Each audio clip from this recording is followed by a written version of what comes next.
Hello, everyone. Welcome to the March 4th, 2022 special edition of our Lunch and Lead series. My name is Nancy Dressel. I am the president-elect of the Literacy Task Force of Wisconsin, and I'm honored to be filling in for our president, Donna Heidt-Manick, in hosting today. As I continue the introduction, please share a brief introduction of yourself in the chat. Our mission at the Literacy Task Force of Wisconsin is to connect educators and instructional leaders with evidence-based literacy practices. You can learn more at our website, wi-reads.org. The Lunch and Lead series is designed to connect you with literacy leaders to support your continuous learning, analysis, and implementation of systems, structures, and evidence-based literacy practices. Today, I'm so excited. We're going to be learning about self-regulated strategy development, or SRSD, which is an evidence-based approach to writing instruction. We're going to be learning with former Superintendent Bob Mitchell of the Cumberland School District in Providence County, Rhode Island. Bob has 27 years of experience as a school administrator. He first served as an assistant principal for 6 years in 2 school systems before becoming high school principal for 12 years. Bob next served the town of Cumberland, Rhode Island as a central office administrator, first as assistant superintendent of schools for 3 years, and then as superintendent of schools for the last 6 years, until his retirement in June 2021. Bob's tenure as high school principal for the Chariho Regional School District in Rhode Island moved from Rhode Island Department of Education designation as low performing and not improving to a region's commended high school. As a result of the improvement in academic achievement, Bob was recognized as the Rhode Island High School Principal of the Year in 2006. As superintendent of schools in Cumberland, student achievement moved from the middle of the pack on the Rhode Island State Assessment to the top 5 performing school districts over a 5-year period. Bob credits self-regulated strategy development, or SRSD, as having a significant impact on the academic performance of all students in the Cumberland School District. He's honored to be here to talk with you today about his experience and the positive impact it had on the entire system. He's also joined by Dr. Leslie Lund, Dr. Laud. Dr. Laud has led peer-reviewed research studies on SRSD, and she supports schools in using it. She supported Cumberland for 7 years when they began their implementation as a sole ELA initiative. In addition, we have Meghan Balbale. She manages a federal grant of over $11.3 million for school districts to be able to implement SSRD, which is a Tier 1 evidence-based instruction.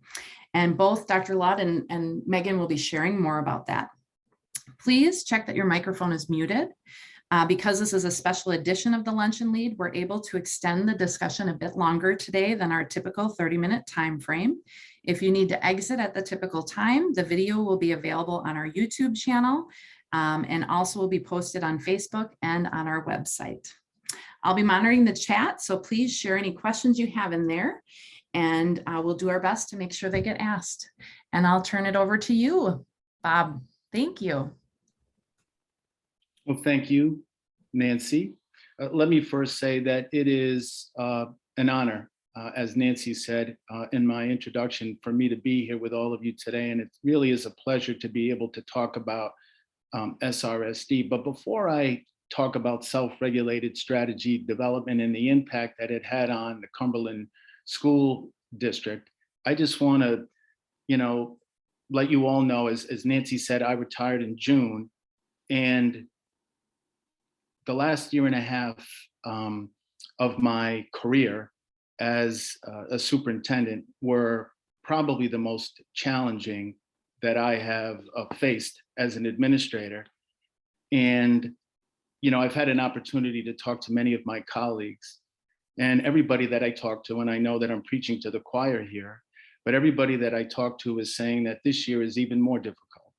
So I just need to acknowledge, I want to acknowledge how challenging, things have been over the last couple of years and how overwhelming the responsibility of this work can be.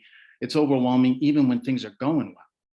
So thank you all for, staying with it, and for the good work that you do. And again, it's my pleasure to talk about SRSD. I can't say enough positive things about it, and I hope that you will seriously consider using it in your school. Next slide, please. Thank you. So let me just tell you a little bit about the Cumberland school system. And I know that, there are all kinds of districts, large and small, in Wisconsin, just like there are in Rhode Island. Even a small state like Rhode Island, there are like 40 school districts, believe it or not. And Cumberland is one of the more medium-sized districts in the state. We have one large high school with about 1,500 students. That's pretty large for Rhode Island. 2 middle schools that feed that high school, 5 elementary schools.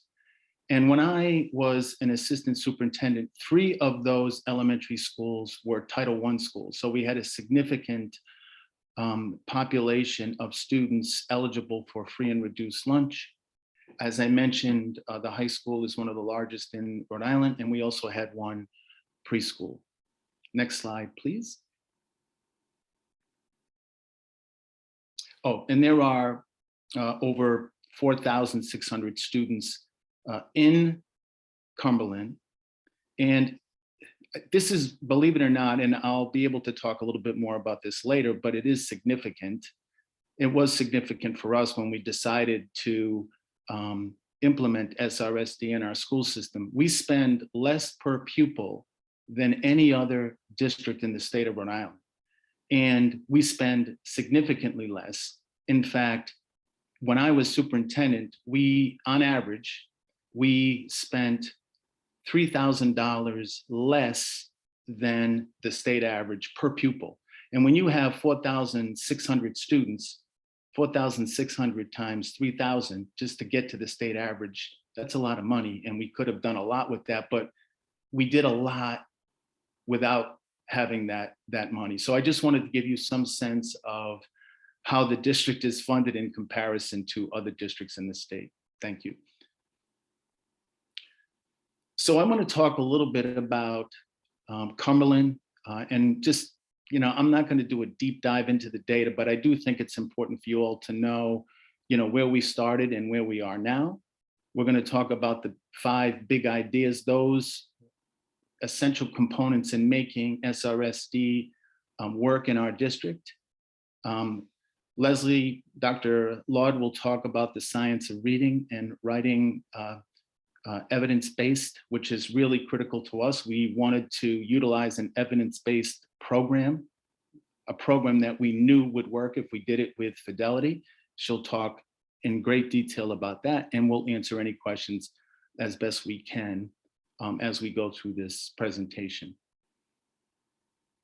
So I think it's important for me to share some information, a little bit more information about it as we get into the data here. As I mentioned, Cumberland had, when I started as assistant superintendent, Cumberland had 3 Title I schools. And as you can imagine, I don't want to be unkind or unfair here, but those schools and one of the middle schools were not performing well on the state assessment. In fact, one of those elementary schools, B.F. Norton Elementary School, was the lowest performing school in the district on the state assessment.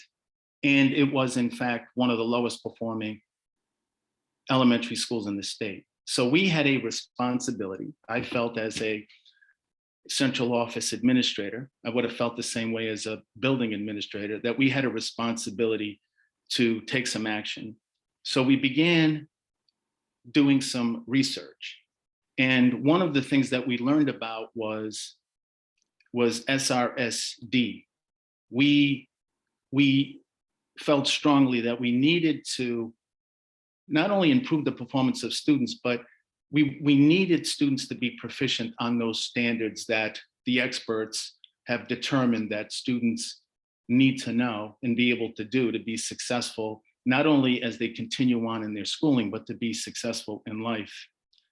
So we ultimately decided, after much research, we visited school districts that had implemented SRSD. And one of the more important things that we did was we visited Worcester, and we saw the gains that Worcester had made with the implementation of SRSD.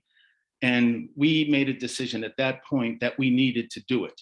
And I just need to stress again that that was it was an important decision for us, but one that was going to cost us some money, because at the time it wasn't a ridiculous amount of money, but we had to spend professional development money in order to bring SRSD into the district. And I'm glad we did, because the gains were incredible. And you're going to hear this many times, and Nancy mentioned it in the introduction.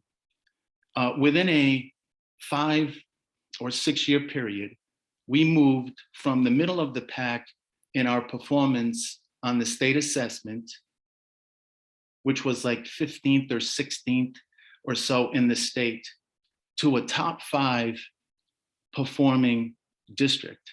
And if you asked anyone in our district, you asked anyone, what they felt was the single biggest reason for that movement, there's no question that all of the staff would say, and the administration, all staff would say that SRSD was responsible for those great gains. And as you can see from the slide that you all are looking at right now, there was a 30% gain from 2013 to 2021 on the state assessment. And those Title I schools had the biggest gains. And one of those Title I schools, Ashton Elementary School, was recognized as a blue ribbon school this past year, 2021. And they were recognized, I'm sure you know this, I'm pretty sure it's consistent in all states. The Department of Ed in each state nominates schools that they feel are deserving of blue ribbon consideration. And the reason that they nominated Ashton Elementary School was because of their work in closing the achievement gaps. So they really had a significant impact on students who were identified as free and reduced lunch, students with special needs.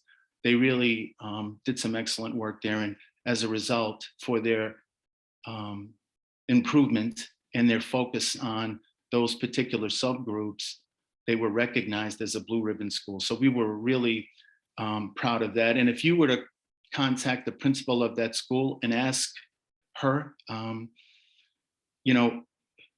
what she felt had the single biggest impact on the work that was happening there, I know she would say that it was SRSD. And she, in fact, is a superstar principal and was recognized as a Rhode Island Elementary Principal of the Year. So do we want to go back to the Worcester slides? Dr. Laud, do you want to talk about the improvement that you helped establish in the Worcester? Sure. School? Sure. And for those of you who are sitting here thinking, what is SRSD, self-regulated strategy development, as Mr. Mitchell shared, I'm going to go right into that. That's the next slide, so that you can see and you can walk away from this webinar with some things you can do today, tomorrow, right in your schools to get the science of reading, the science of writing up and running in your schools. We are going to get super specific about what exactly happened, but we wanted to start by sharing with you what kinds of gains you can expect to see when you use the science of reading. And I want to say, when I first began working with Cumberland, they were not using science of reading. They were using balanced literacy, and their scores were as low as Mr. Mitchell is sharing. And then that's when you see that steep incline. They took on SRSD and they began bringing in science of reading in general. This is the data that inspired their district to begin taking on SRSD. This is a school in Worcester, Massachusetts. They were functioning at about 50% proficient. They served 2 housing projects on both sides. Free and reduced lunch is 40 to 50%. And they brought on a principal who shook things up and really brought in some great evidence-based practices and began raising their scores. But in 2013, they hit a standstill and she couldn't get the school any higher and she wasn't going to give up. And she went and found SRSD, began rolling it out, and hit the highest ever, 85% proficient in a school that was functioning at 50 just a few years ago. She got them to 85. 2 years later, she had them at 87% proficient on PARCC, which was a harder test. And for those of you who are here that are concerned about the subpopulations, the general ed kids, the whole school rose 5%. Low income students rose 3%, but the English learners rose 7%, and the kids in special education that a lot of us are concerned about in the science of reading world, they rose 12.5 points on the composite performance index. It was the kids in special education who were pulling the data forward. So sometimes we'll think, well, maybe science of reading is for kids in special. No, science of reading is for everyone, and it will pull your whole school's data forward when done well. But now I'm going to dive into SRSD and show you how I am a phonics fan. I'm a diehard. 30 years ago, I was carrying my white flag for phonics. It wasn't enough. We needed the oral language piece too, the language comprehension piece. When you have the two together, that is when you move your schools. And that is what SRSD will focus on. And I have breaking news, good news for you. What I'm about to share with you, the US government has just given us $11.3 million to roll this out for free. So you can get more information at the end of the webinar, but if you're interested in science of reading, language comprehension, PD, we now have a free opportunity set up because the US government has seen so much research and so many success stories in schools like this that they've now just given us a grant for 11.3 million, and you can be part of that. There are stipends for schools that are interested in participating.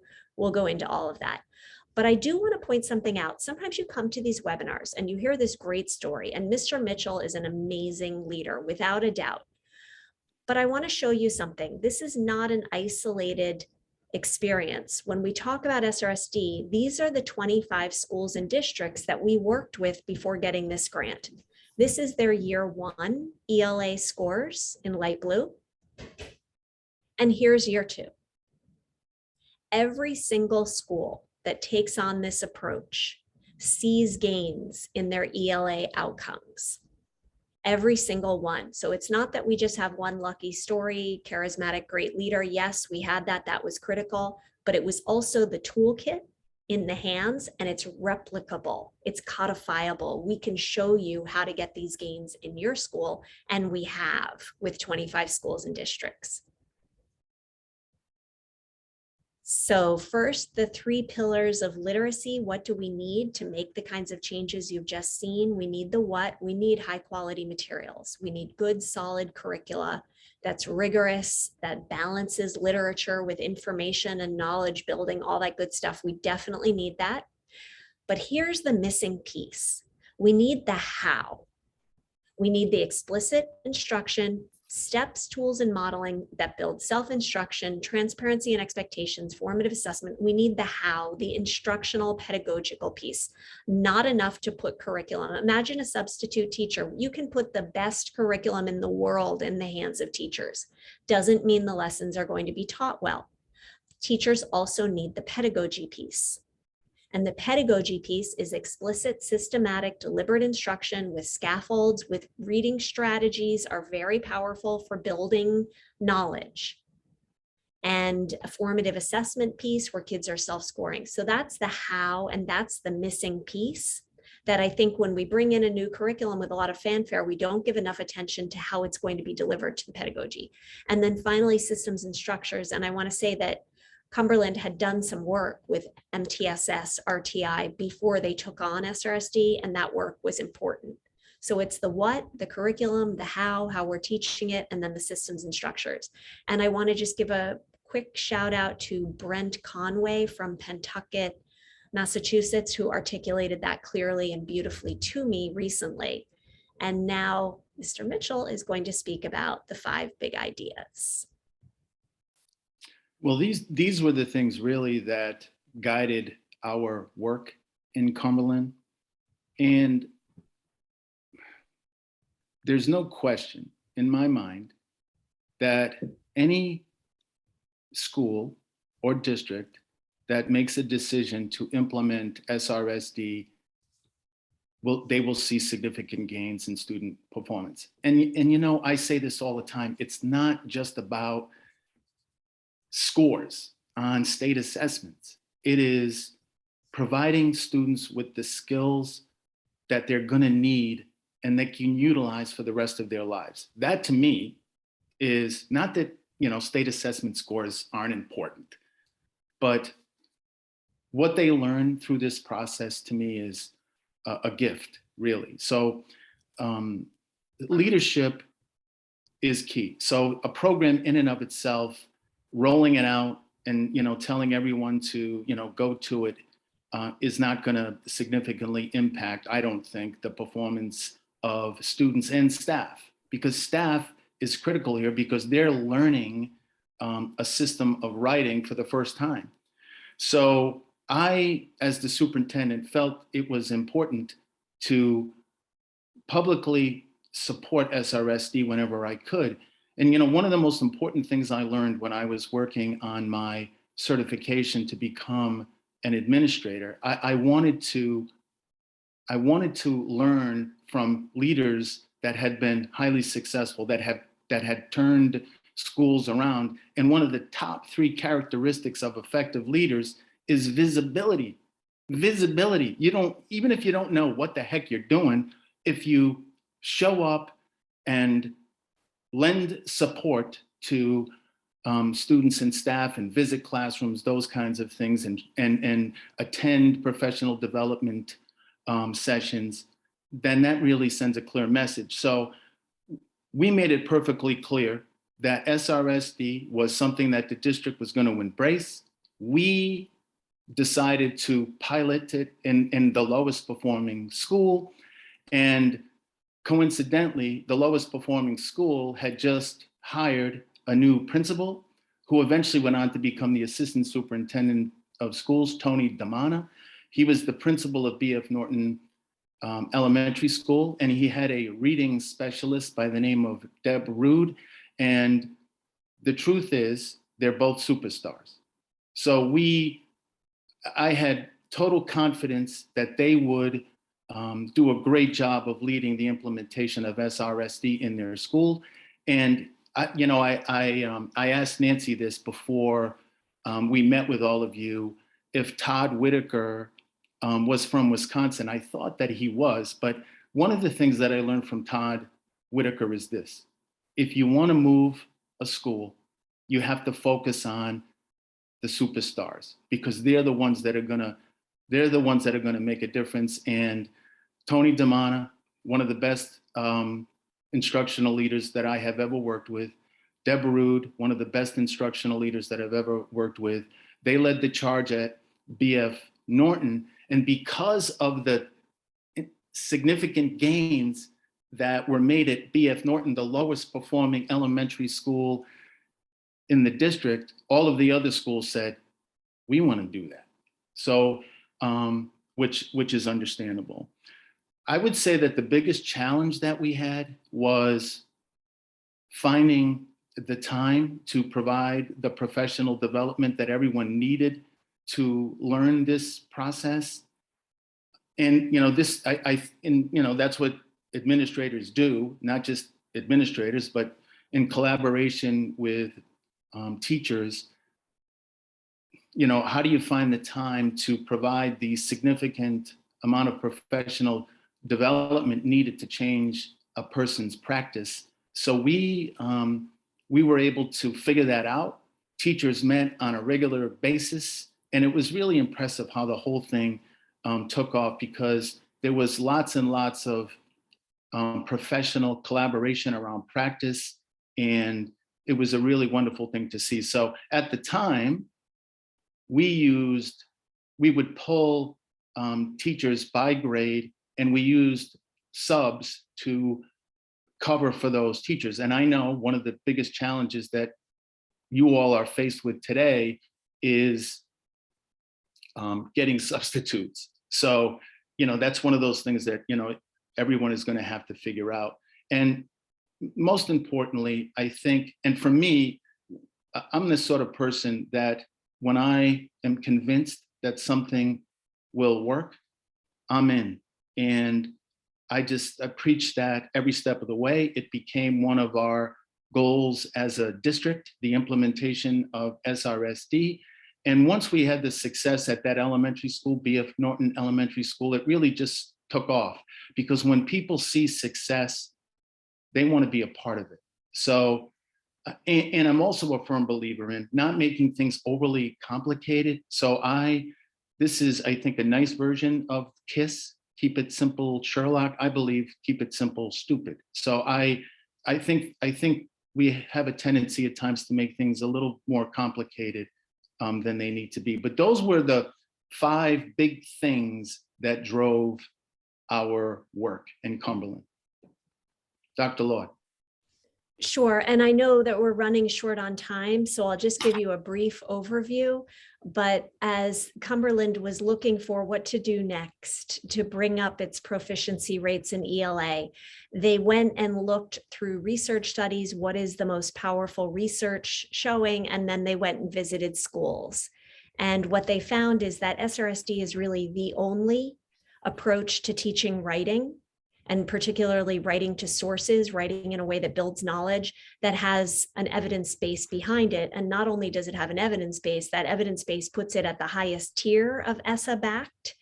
So the effect sizes are the strongest you can find in the writing world. That this is why our grant has been funded, and Megan put information into the chat. Megan, could you also put the website for the grants? Again, if you're interested, the reason why Donna's holding this special event is so that we could kind of get the word out there and recruit people for this grant. It is free. You get free materials, free tech supports. You don't need to take on any new curriculum. It aligns with what you're already doing. And it's an easy lift, high yield approach. The PD is on the low side. So there's PD in this grant that's all free. This approach meets the highest level of ESSA tiers of evidence. You will see gains. Every single district that takes this on sees gains. It puts writing at the center of the curriculum rather than reading. So you read to write, and you're using writing to learn. It's sort of a little bit of a flip in that way. But again, it's the only writing approach that meets the highest level of tiers. All right, how many of you know the simple view of reading? I know you're on lunch, you're eating, don't raise your hands. You can give a little emoji of thumbs up. If the simple view of reading, the reading rope is your friend. Can I see thumbs? I'm seeing thumbs coming up. Okay. So there's a simple view of writing as well. And breaking news 2021. There's a new way. I'm seeing lots and lots of little pop-ups of thumbs up. Thank you. The simple view of writing is the exact same as the simple view of reading. It's the idea that there are these lower level transcription skills, handwriting, spelling, sentence correctness. That is all part of SRSD. And what's critical is the focus on the higher level language processing. Friends, 30 years ago, when I was carrying my white flag for phonics, I did not do enough to really bolster the higher level language processing so my kids could pull words off a page, but didn't necessarily understand those words. We need both, not one or the other. They are not in conflict, they work together. We know this as practitioners. So what this approach brought me was that ability to lift the language comprehension in a systematic, codifiable way that's based in research. When you've got both syntactic complexity, strong, correct sentences, and you've been explicitly systematically teaching the higher language processing skills, when you've done the two together, that's when you see the gains in writing proficiency. Latest model to come out that really shows the complexity of how do you do that is from Dr. Young-Soo Kim. This is breaking news 2021. She came out with this model that shows that writing requires motivation, explicit instruction in the writing process. I'm not talking about process writing. I know that's the whole Lucy Calkins thing has been debunked. I'm talking about something different, explicitly teaching kids how to take themselves through the writing process. That's different. And then all the component skills and knowledge. This is all that SRSD does. I'm going to leave you with a bit of a cliffhanger. Everything I'm showing you here is in a webinar that is listed at our website. And Megan, if you can just put that website in the chat one more time, in there, please. but I just want you to walk through, if we have 2 minutes, I don't know if we do, that one slide before this, because that's Can I just, see thumbs up? How many of you have 2 minutes? Put a thumbs up, because I know many of you budgeted to be here until 2:30. Okay, all right. So And I I'm would gonna suggest you guys go as long as you need because we're recording. I'm seeing a and- lot of thumbs coming up. Okay, Yep, so we We're will keep recording going. and we will send out Please the understand, video. if you need to jump off for a minute or jump off to go carry on with your busy day, we so appreciate you taking time to come. What you see right here one of the first is, page. Yep. okay. Okay, you want me to walk through this. Okay, Megan loves this one and it is good. So what we want to do with SRSD is simplify writing instruction. Most teachers who've not had a course, and most haven't, in how to teach writing will say, I don't know how to teach writing. You've all given me a minute. Bob, before I jump into this, you have to tell your story about Elva May, I can't remember her name, but what I'm about to show you is what most teachers have not figured out without the support of an evidence-based practice course that teaches you how to teach writing. This doesn't necessarily come intuitively to teachers. I'm going to give you the keys to the kingdom in one slide on all the key components that we need to have in place in order to know how to teach writing. Once in a while, a teacher will figure it out and will be getting all those kids writing, but has a hard time turnkeying that to the rest of the school. Mr. Mitchell had that experience. Can you share your experience with writing, how you went through school for years and you didn't get a teacher who really knew how to help you write? Yeah, it'll be my pleasure. And I hope this, maybe some of you can relate to this as well. I told Megan and Leslie this story the other day, and they said that I should share it with all of you. And keep in mind that, you know, one of the things I've learned as a superintendent, as an educator, as an instructional leader, is that teacher efficacy has the single most significant impact on improving student achievement. So let's keep that in mind. And I shared this story about my experience as a senior in high school. I had a teacher, her name was Eva Dupre, and she was an interesting person. She was one of those teachers where when you found out that she was going to be your English teacher, you knew that you were in trouble because you were going to have to work really hard. But she was, and if I could, and I don't want to be disrespectful because I love the woman and I've called her to tell her how much of an impact she had on my life. But Eva was probably, 4'11" by 4'11". So I want to paint that picture for you. And she had this booming voice. I think most people were afraid of her. And one day she, in the fall of my senior year, and I had been doing pretty well athletically. So I was, just to give you, I do think this is relevant. I was getting some interest because I was recruited by some schools to play college football. And Miss Eva Dupre said to me one day after class, she said, Bob, I need to talk to you. And she said, you need to improve your writing. Do you want me to help you to improve your writing? And I say that like she actually. How you were the first to go to college. And you hadn't had this. I was the first member of my family, both on my father's side and my mom's side, to attend college. So my parents, either of my parents attended college. So I was the first one in the family, extended family, that had an opportunity. But she said to me, Bob, you need to improve your writing. So what we're going to do is, she didn't give me a choice. She said, every day after school, before practice, you're going to come and meet with me after school, and we're going to spend at least 20 minutes, and I'm going to talk to Coach or Jerry. We're going to spend at least 20 minutes working on your writing every day. So she made me write essays. She, gave me some flexibility in what I chose to write about, but she wanted to see my edited work. She picked my brain about my thinking. She didn't want to see the final product. She wanted to see the process that I went through. And she told me things that I use to this day. Bob, if this helps you think of who, what, where, when, how in your writing, if you can answer those questions, it'll help you to organize your thinking and your writing. So to make a long story short, I had little confidence at that point in my life in my ability to write. And I will admit that writing was challenging for me, but I have to this day had people tell me that I write well. And I sometimes don't believe it because I guess I still have some insecurity about my ability to write. But it really makes me feel good, as you can imagine, when people just offer unexpectedly a compliment like that.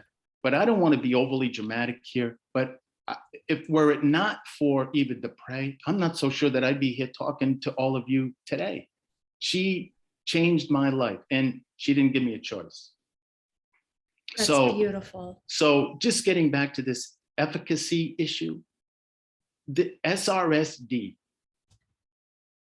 gives that to practitioners. It gives a writing process to teachers. I don't know that teachers really are taught how to teach writing in teacher preparation school.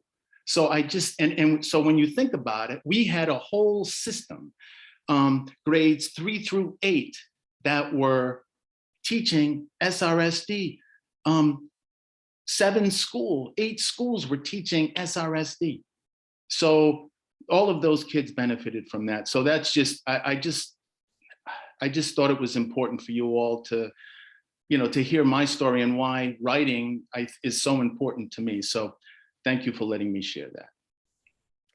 And just so you know where you stand, I'll wrap this up by 2:45. If you're texting people and saying, oh, this guy's really interesting, I need 5 more minutes. I'm going to breeze through this in 5 minutes, but we have websites that Meghan has, or webinars that Meghan has put into chat that you can listen to get far more detail.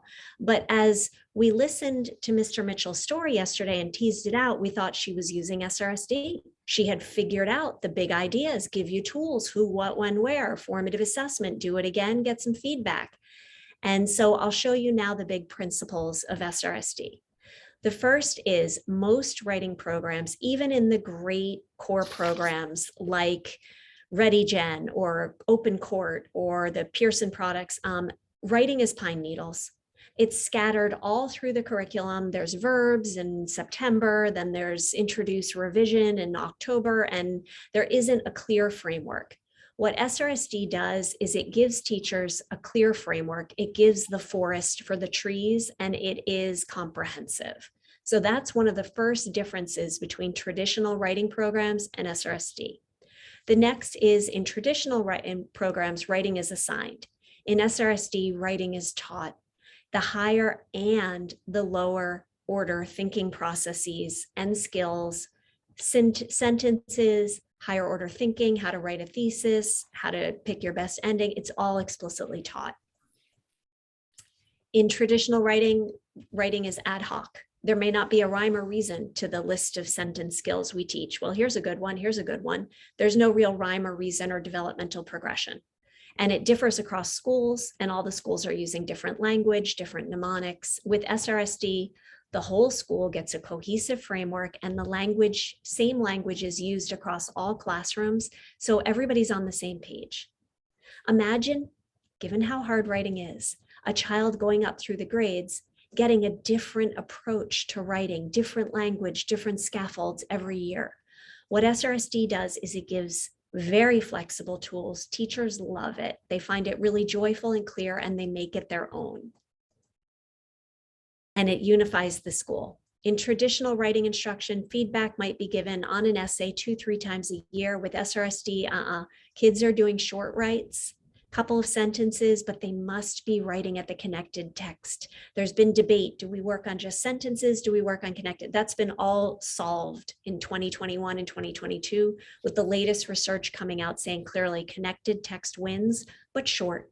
3 to 5 sentences, but kids have to practice variation, cohesion. They have to be writing connected text and practicing sentence and word choice decisions within that connected text. Short connected text is what's getting the gain. A focus on only sentences is not getting the gains. In traditional writing instruction, kids are unsure how to start. With SRSD, they know the deal. They know what to do. They pick up that pen, they write their mnemonics on the paper. They're carrying themselves through how to pick my ideas, how to plan, how to organize. They're taking themselves through it. They're practicing their sentence expansion activities in between organizing and writing. At the beginning of class, they're doing gists that have sentence expansion. But they're getting that deliberate skill practice while they know exactly what to do to carry themselves through the writing process. In a traditional writing classroom, the teacher's leading. The teacher is saying, okay, kids, today we're going to do this exercise. In the SRSD classroom, the kids are self-regulated. They know what they need to practice. They're finding the exercises they need to do to meet their goals. It's differentiated. We're going to be posting at thinkSRSD. It's up on Twitter. If you follow, the handle is thinkSRSD. We posted yesterday a conversation with PS200 in New York City where they went from 40 to 77% proficient, and they were all so bubbling and excited with how they could differentiate instruction within this model. In traditional writing instruction, there's a skills focus or a structure focus, one or the other. With SRSD, we're hitting everything together all year long in a cohesive framework. And this is the cohesive framework. We teach kids how to take themselves through the writing process. I want to be really clear, this is not process writing. That's flipped. This is teaching the writing process in a scaffolded, systematic way with mnemonics and practice that's deliberate. Very different from process writing, which is kind of anything goes. No. SRSD is extremely explicit and structured. That's a little subtle thing. In SRSD, we give a strategy toolkit that works on all levels. How to close read. Here's where we fold in the reading instruction into the writing activities the kids are doing. So first we pre-read, pull apart the prompt, pick our ideas, use some mnemonics to organize our thinking, draft and craft rich sentences. Here we practice our expansion, variation, edit and revise. And then the third column that makes this cohesive is we have daily embedded sentence skill building and word box building. I'll show you what that is, but that helps the kids to compose their sentences. These all work together to build self-regulation. Kids are self-instructing themselves using goal setting to take themselves through from beginning to end the whole writing process. This frame is what unites the school. We use this K through 12, this frame. It is an umbrella that unites the school. Teaser, this is what the approach looks like. If you want to know more, listen to our webinars. They are up at our website. You can also sign up if you're interested in the grant. And that is our overview. And we have 1 or 2 minutes left for questions. Are there any questions for Mr. Mitchell or about SRSD? Can I just share one more quick story? Is it okay? Nance, is it okay? Yes, absolutely. Please do. All right. So this is related to the last slide, and I do want to, answer any questions that I can, if anyone has one. But and it has to do with the last slide that Dr. Laud shared with all of you. I think one of the more important things that leadership can do, it is part of the implementation of SRSD is, attend at least periodically professional development sessions to show support. I would attend as often as I could, and I think I did most of them. I would welcome everybody and talk about how important this was and how committed we were to it. And I also held administrators accountable to getting into classrooms and holding teachers accountable to implementing what we've trained them to do. So, and it was not heavy-handed, so I don't want to imply that for a second, but I used to attend classes on a regular basis.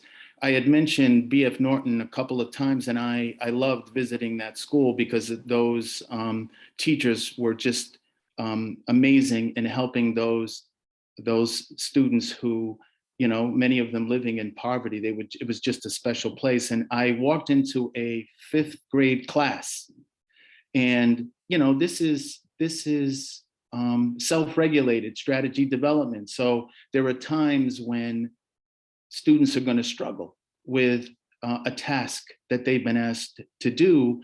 And so I walked into this 5th grade classroom. I'm in the back of the room. The only person that knows I'm there is the teacher, because the kids are all locked in doing what they're expected to be doing.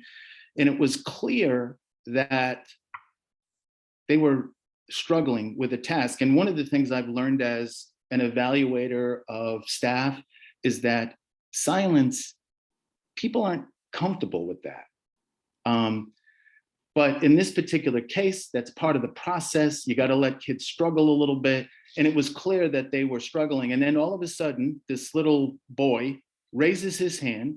The teacher calls on him. He stands up and he says, "Remember, everyone, it's better to try and fail than to never try at all." So I was just blown away by that. And I'll be honest, I did not know at that point that that was part of the positive self-talk, that students are actually taught explicitly. But I was so touched by that. And that was probably 7 or 8 years ago.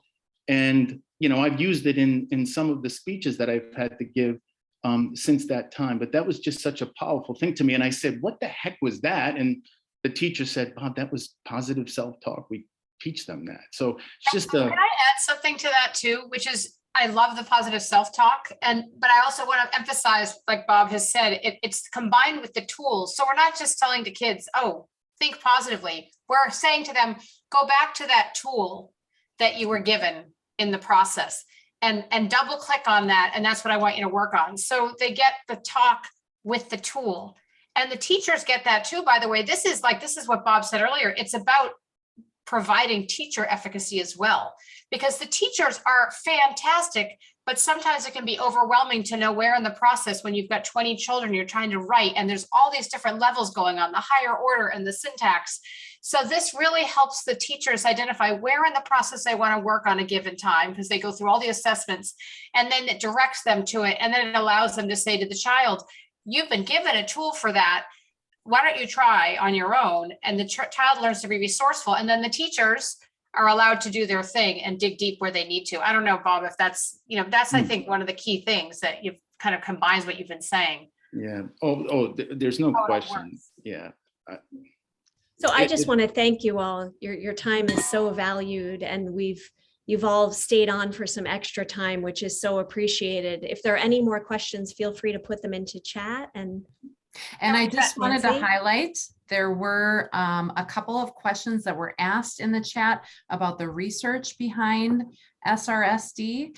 And so we will include the link both to the all of the links we will include. But I just wanted to highlight that it looks like SRSD started all the way back in the 1980s, and that there's extensive research about how it supports both students with dyslexia and other learning disabilities. I'm not sure was it also supportive of students with cognitive disabilities from what I'm reading in the chat? Do you want to summarize that quick?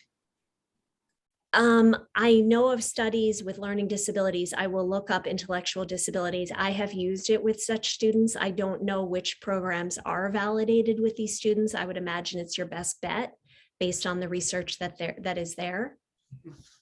All right. Well, thank you so much, everyone, for joining us today and for sticking around for this extended period.